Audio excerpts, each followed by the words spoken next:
Di awal film kita akan diperkenalkan dengan seorang pria bernama Wilfred James. Karena satu alasan penting, ia memutuskan untuk membuat satu pengakuan atas sebuah dosa besar yang pernah ia lakukan.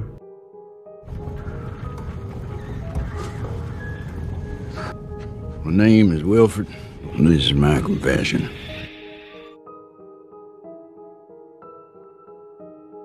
Berlatar di Nebraska, tepatnya di tahun 1922, Wilfred menjalani hidupnya sebagai seorang petani. Lahan pertanian seluas 1 hektar tersebut adalah warisan dari mertuanya. Tentu saja warisan itu merupakan sebuah kebanggaan bagi Wilfred, karena di tahun tersebut memiliki lahan seluas itu adalah sebuah lambang kemakmuran. 100 acres, a good land, willed to my wife, following the death of her father, all on to my boy. Di satu malam, Arlette mengutarakan keinginannya untuk menjual lahan pertanian warisan ayahnya dan mengajak mereka semua pindah ke kota. Namun ide tersebut mendapatkan penolakan dari Wilfred.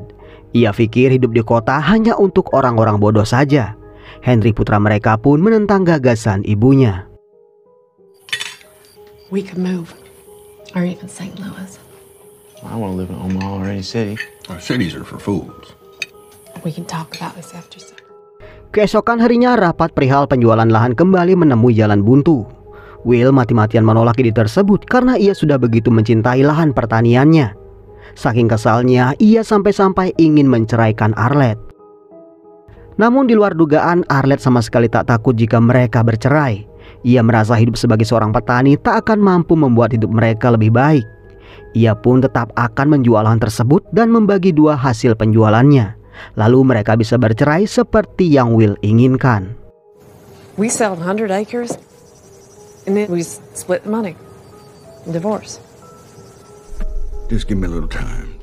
Ucapan itu benar-benar menyakitkan hati seorang Wilfred. Dan dari situlah bibit-bibit kebencian mulai tumbuh dalam diri Wilfred terhadap istrinya. Dan sebuah rencana pembunuhan pun terbersit dalam pikirannya.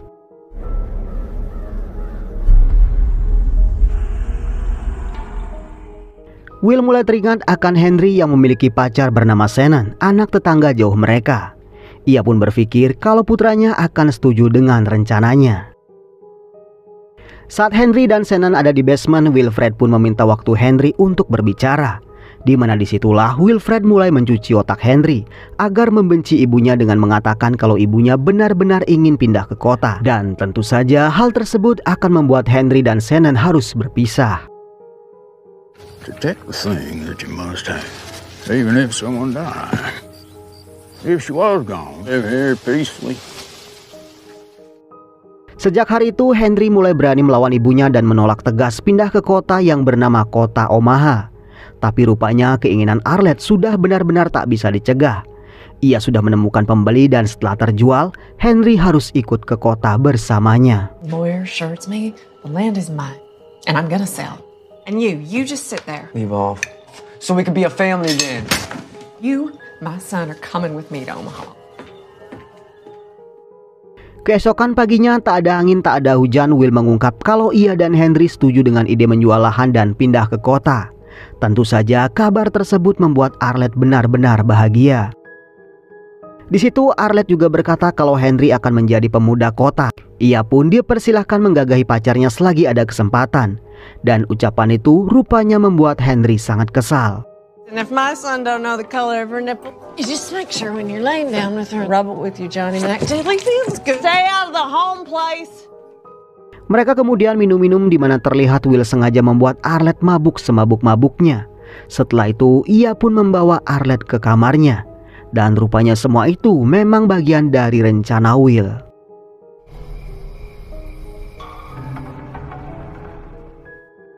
Si ayah berkata kalau ia tak punya cara meluluhkan hati ibunya. Satu-satunya cara membatalkan penjualan lahan tersebut adalah dengan cara membunuh Arlette. Akhirnya Henry pun terhasut oleh ucapan Will. Malam itu ayah dan anak itu pun mulai beraksi. Dan akhirnya malam itu pun menjadi malam terakhir bagi Arlette. This is our house.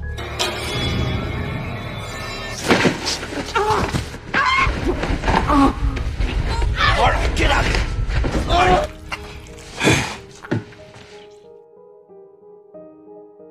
Saking syoknya, Henry pun sempat pingsan saat membawa jasad ibunya keluar. Karena tak mau repot membuat liang kubur, Will akhirnya membuang jasad Arlette ke sumur mati. Setelah itu, Henry pun dibangunkan untuk mereka mulai membersihkan tempat kejadian dari ceceran darah Arlette.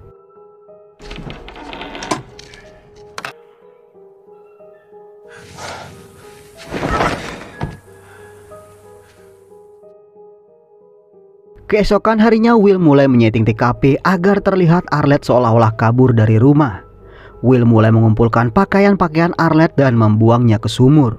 Saat kembali ke sumur, Arlette dikagetkan dengan kemunculan begitu banyak tikus yang mengelilingi jasad Arlette.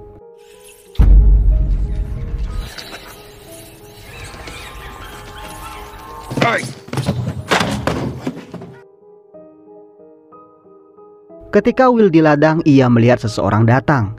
Pria itu memperkenalkan dirinya bernama Lester, seorang pengacara dari Farrington Company, perusahaan yang akan membeli lahan Arlette. Will terlihat begitu kesal melihat pria tersebut. Mendengar ia ingin menemui Arlette, Will pun berkata kalau istrinya kabur dari rumah. Will menambahkan kalau sepertinya istrinya sudah lelah mendengar tawaran Farrington Company yang terus memaksanya menjual lahannya. Disitulah nampak Lester mulai merasa semua ini aneh, karena Arlette sebelumnya terlihat tertarik dengan nilai-nilai yang company tawarkan untuk lahannya. Namun sayang, Wilfred tak mau menemani Lester berlama-lama. Ia berdalih ia banyak pekerjaan dan meminta Lester pulang, karena sampai kapanpun mereka tak akan pernah menjual lahan.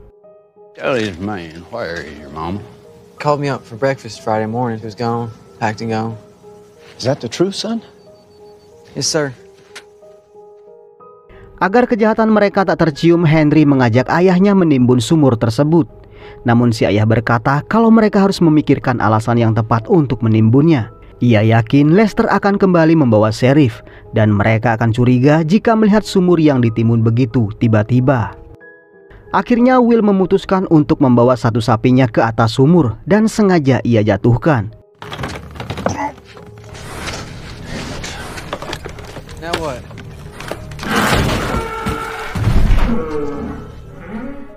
Mereka pun nampak lega karena kini mereka punya alasan menutup sumur tanpa meninggalkan rasa curiga pada siapapun. Tak berselang lama, seorang sheriff bernama John tiba di kediaman Will. Ia berkata kalau ia dikirim Lester kemari untuk memastikan kebenaran tentang berita kepergian Arlette yang menurut Lester begitu janggal. Will pun mempersilahkan John menggeledah rumahnya. Will mulai menjelaskan kalau sejak lama istrinya memang ingin ke kota untuk menjadi pedagang baju. Tapi karena Will dan Henry tak pernah setuju, Arlette pun akhirnya nekat pergi seorang diri. Afternoons, you know. Sons, Arlette liked her clothes. She only took the ones she liked the best. Oh, pants are good for traveling, you know? Namun sepasang sepatu Arlette di bawah ranjang sempat membuat John curiga. Kenapa Arlette tak bersepatu ke kota? Will pun dengan tenang berkata kalau Arlette punya banyak sepatu. Saat ini ia banyak uang karena ia baru saja mendapatkan warisan dari ayahnya. Will juga menceritakan perihal sapinya yang jatuh ke sumur sehingga ia harus menimbun sumur mati tersebut. John pun sempat diajak melihat sumur itu, namun John menolak dan memilih pergi. Had to shoot her. Thanks for the lemonade and for being so gracious.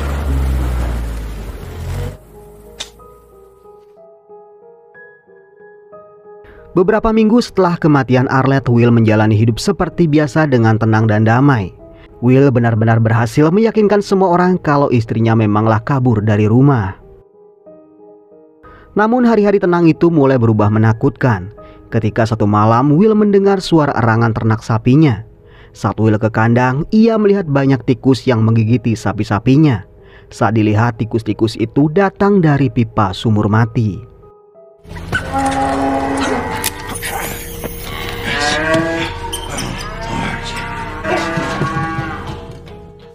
Will kembali ke rumah dan disitulah ia sempat kaget melihat Arlette.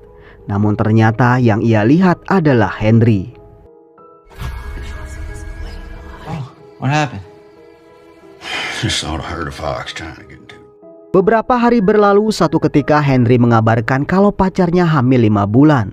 Tentu saja si ayah kaget dan menolak membiayai pernikahan Henry. Karena selain umur Henry masih begitu muda, ia juga tak punya uang untuk membiayai pernikahan Henry. She's 15 years old, boy. I got no money to give you a start. Mom would have helped me fix it. Tak berselang lama, ayah Shannon yang bernama Harlan mendatangi Will. Tentu saja ia ingin membicarakan perihal kehamilan putrinya. Karena sudah begitu lama berteman, Harlan tak ingin ada pertengkaran dalam masalah tersebut. Mereka berusaha memecahkan masalah itu bersama-sama. Harlan berkata kalau ia berniat membawa Shannon ke kota sampai anaknya lahir. Setelah itu mereka akan mengadopsinya, sehingga Shannon bisa kembali dan melanjutkan sekolahnya. Harlan berniat membagi dua uang sewa yang dibutuhkan putrinya selama di asrama. Namun ternyata perbincangan itu menemukan jalan buntu, karena Will mengaku kalau ia tak punya uang sepeser pun. Cost me $300. No, you can't get your hands on $150. I can't do that. Got my land. Got my house. Henry yang mendengar ucapan ayah Shannon pun tak terima jika Shannon dibawa ke Chicago. Ia pun bertekad untuk membawa Shannon kabur dari desa. Akan tetapi, Will malah melarang Henry melakukannya. Karena jika ia pergi, Will merasa percuma membunuh Arlette. Karena semua itu tak berguna jika ia tak punya ahli waris. Namun sepertinya Henry tak peduli dengan perasaan ayahnya. Ia malah menyebut ayahnya lah yang membawa kesialan itu padanya. They can't send away like that. We could run away. Make a bad situation worse. Because you got no money. You cursed it all!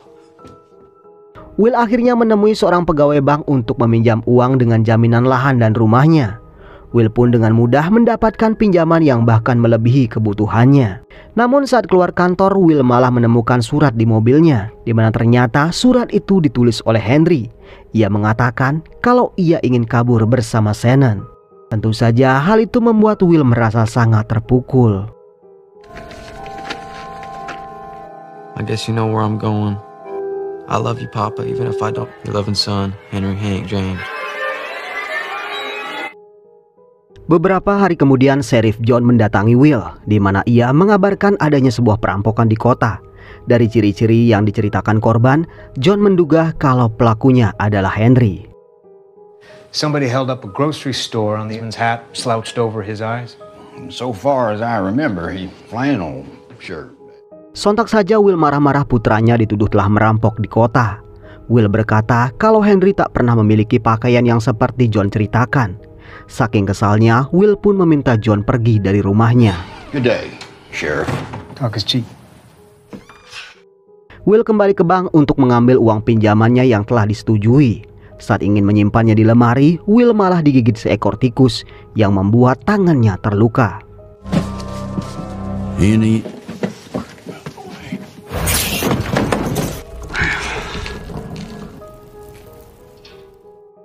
Kian hari luka gigitan itu pun semakin parah.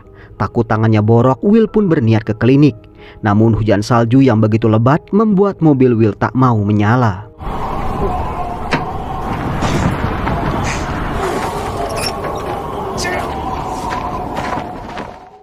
Will akhirnya kembali ke rumah dan hanya meminum obat seadanya.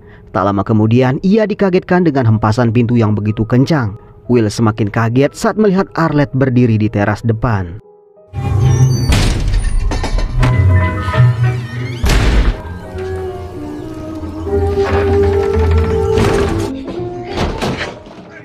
Melihat Arlette yang begitu nyata membuat Will benar-benar ketakutan. Saat ia berlari ke basement, Arlette tetap mengikutinya. Disitulah kemudian Arlette membisikkan cerita bagaimana keadaan Henry di luar sana, di mana setelah mengajak Shannon kabur, Henry membeli senjata api dan melakukan perampokan dari satu tempat ke tempat yang lain untuk bertahan hidup. Namun di satu hari seorang korban melawan dan tembakan pria itu malah mengenai perut Shannon. Henry akhirnya membawa Shannon ke klinik, namun sayang mereka terjebak badai salju. Dengan terpaksa, Henry membawa Shannon berlindung di sebuah rumah kosong. Bet you wouldn't.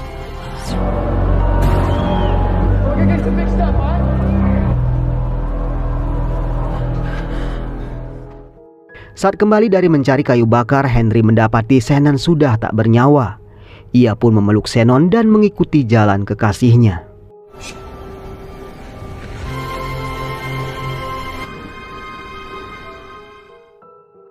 Dan setelah menceritakan semua itu, Arlette akhirnya pergi. Di hari berikutnya Will memutuskan pergi ke klinik. Tangannya pun akhirnya harus diamputasi karena infeksi yang begitu parah. Tak lama Sheriff John kembali menemui Will. Di situ John pun mengabarkan kalau 2 hari yang lalu jasad Arlette ditemukan seorang petani di ladangnya. Ia menduga Arlette telah dirampok dan dihabisi di tempat kejadian. Will terlihat hanya diam saja karena ia tahu betul apa yang telah terjadi pada Arlette. She was robbed on the road, robbed her of her money and her jewelry, killed her. 2 hari kemudian Will nampak berada di stasiun kereta api, di mana ternyata ia tengah menunggu kedatangan jasad Henry. Tak lama jasad Henry pun tiba. Will pun kaget bukan main melihat kedua mata Henry hilang. Pengantar jenazah mengatakan kalau jasad Henry digerogoti tikus.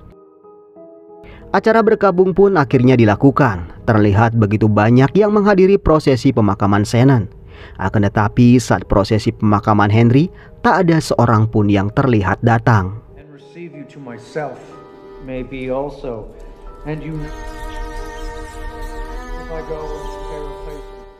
Beberapa minggu kemudian hujan salju yang tiada henti membuat ternak-ternak Will tak mampu bertahan. Seekor sapi yang masih tersisa harus tinggal di dalam rumah karena kandang ternaknya juga roboh diterjang badai. Karena terpaksa Will pun akhirnya menemui Harlan. Di situ Will mengutarakan niatnya untuk menjual lahan pertaniannya dengan harga $500. Tapi ternyata Harlan juga tengah depresi. Selain karena ditinggal pergi istrinya, Harlan juga kini sudah bangkrut.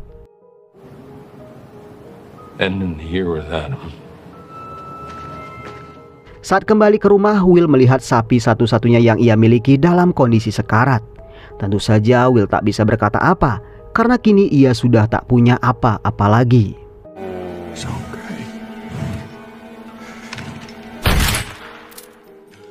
Ketika musim salju berganti, Will akhirnya menjual lahannya pada Farrington Company. Ia kemudian pergi ke kota dan menjadi buruh pabrik. Disitulah ia mulai sadar sejauh apapun ia pergi, Arlette dan tikus-tikusnya selalu mengikuti Will. Ia pun kini sadar apa yang telah menimpa dirinya adalah karma dari perbuatannya. 2 tahun kemudian Will mendatangi salah satu tempat di mana Henry telah merampok. Di situ ia pun mengaku kalau pelaku perampokan 2 tahun yang lalu adalah Henry putranya.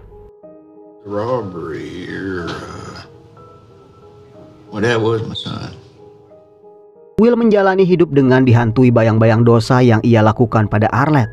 Ia sadar semua yang ia lakukan percuma dan malah menjerumuskannya dalam kehancuran. Kini ia hanya bisa mengenang masa-masa indah ketika keluarganya masih ada. Saat Will ingin mengakhiri tulisannya, hantu Arlette, Shannon dan Henry mendatanginya.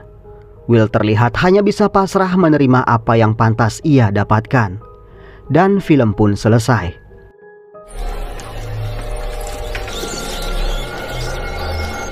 Papa. It'll be quick.